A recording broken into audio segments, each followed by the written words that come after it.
So ito guys, ang latest news. Ni-report na po, confirmed na ang papalit na show sa It's Showtime for 2 weeks, 12 days habang suspended yung pong programa ay It's Your Lucky Day. So yun po yung pangalan ng show. At tama yung pong mga naging blind item ni Manay Christie dun po sa mga magiging host ng programa na ito. Si Luis Manzano. Mukhang siya yung pinakamukha nito. Siguro susubukan nila kung kaya ba ni Luis na magdala ng isang noontime show. Kasama po niya si Robby Domingo. Tapos kasama din si Long Mejia. Naku, laugh trip yan pag si Long. Tapos si Melay, nandyan din. So sila yung I think 4 na main host. Tapos may mga bata nandun din, mga teenager. Si Blight, si Andrea Brillantes, nandyan. Si Seth Fedelin, tsaka si Francine, nandyan din sila. So, yun po, sila po yung, they will be the main host dito po sa programa that will run from October 14 hanggang October 27. Okay, so malapit na po yan. Habang yung pong It's Showtime, yung mga hosts ay magpapahinga lahat. Okay, so ini-expect natin baka may ibang host matitira, maiiwan dito. Pero siguro nag-decide sila kung suspended at hindi lalabas yung isang host. Lahat na. Kumbaga nakiisa sila siguro kay Mama Vice at kay Ayon. Diba? Kasi posible naman yun Posibleng silang dalawa lang yung masuspende. Tapos yung ibang host ang kasama dito pero sa akin lang, at least, may mga trabaho pa rin yung pong mga cast and crew for 2 weeks. Diba? Habang wala yung pong It's Showtime. Diba? Yun naman ang maganda dyan kasi at least, nabigyan pa ng trabaho itong mga artista na to at makikita natin kung ano yung kakayahan nila bilang noontime show host. Okay? So, ang tanong dyan, kamusta kaya ang magiging ratings ng programang ito? Katapat ng EAT, katapat ng Tape It Bulaga, diba? So, that would be very interesting to see. Sa unang araw ng paglabas nito, October 14, diba?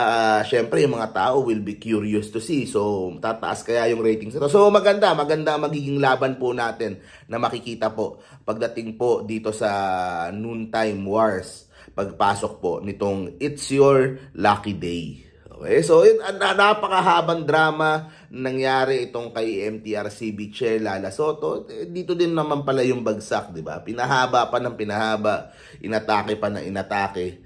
Pero like I said, kailangan nating sumunod sa batas. Kailangan nating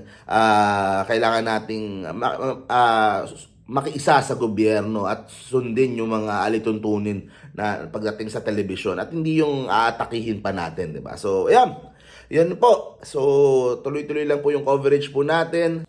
So, dito ko na din po isasama yung pong lighting nung ball kagabi sa TV5 to celebrate the start of the Christmas season sa Kapatid Channel. So, tuloy-tuloy lang po yung coverage po natin. Ito po, ipapakita ko po sa inyo from TV5. Nandyan si Kalad Karen at yung president ng TV5. Sila yung nagpailaw niyan. So, thank you very much guys. See you po sa next video. Stay safe parate. Bye-bye. Hi, Cheryl and Julius, to the highest level na talaga ang Christmas feels dito sa TV5 Launchpad! Dahil gagawin po ang bago natin sa ating mga kapatid mula Luzon, Visayas at Mindanao, mas gagawin po nating mas kapanapanabik mas masaya at mas exciting ang pinakamahabang Christmas celebration sa buong mundo. Dito po yan sa Pilipinas. At bonggang pagpapailaw nitong iconic red ball ng Kapatid Network. Ito po nakikita nyo po sa ating likuran.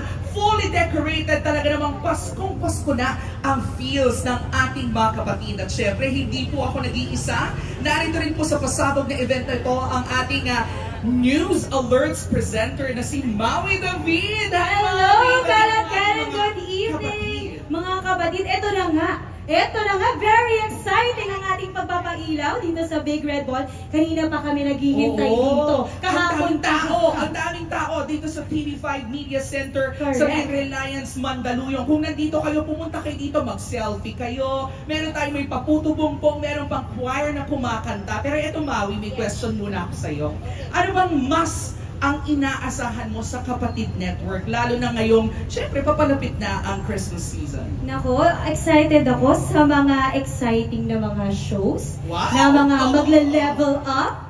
At syempre, mga bagong mukha na mga kasama natin. Kaya yan ang mga dapat yung abangan, mga kapatid. Malapit na po. Tama ka dyan. Maraming pasabog ang inihanda ang TV5 para sa lahat ng ating mga kapatid. Pero alam niyo po ba, ilang sandali na lang, mas paniningin pa natin ang ating Pasko sa pagpapaliwanag nga nitong ating agaw-pansing Big Red Ball na nakikita niyo po sa ating likuran.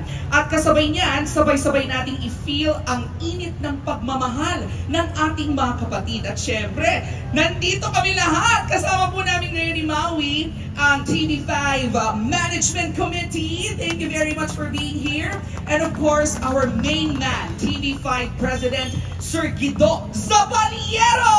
Hi, sir! Thank you po for being here. Paskong-pasko na ba ang feels natin, Sir Guido? Of course! Ito na nga ang katanungan, mga kapatid. Ready na ba tayong pailawin ang ating Giant Red Ball? Sir Guido, kung ready na po kayo, mga kapatid, let's start the countdown in 1, 2, 3, 4, 5! Merry Christmas, mga kapatid! Merry Christmas! Ikaw na ako nakaka-excite! Ramdam na ramdam ko ng Pasko, kalad-kalad! Kahit ako, lahat ng mga kapatid natin mula Luzon, Visayas, Mindanao, abay, Christmas na Sana matupad yung mga Christmas wishes natin. Alam niyo po, para sa akin, ang masasabi ko lang, iba po talaga ang feels ng Pasko pagkasama ang kapatid. Mas happy, mas hopeful, mas exciting. At simula pa lang po ito dahil marami pa tayong mas na dapat abangan dito sa Kapatid Network sa TV5.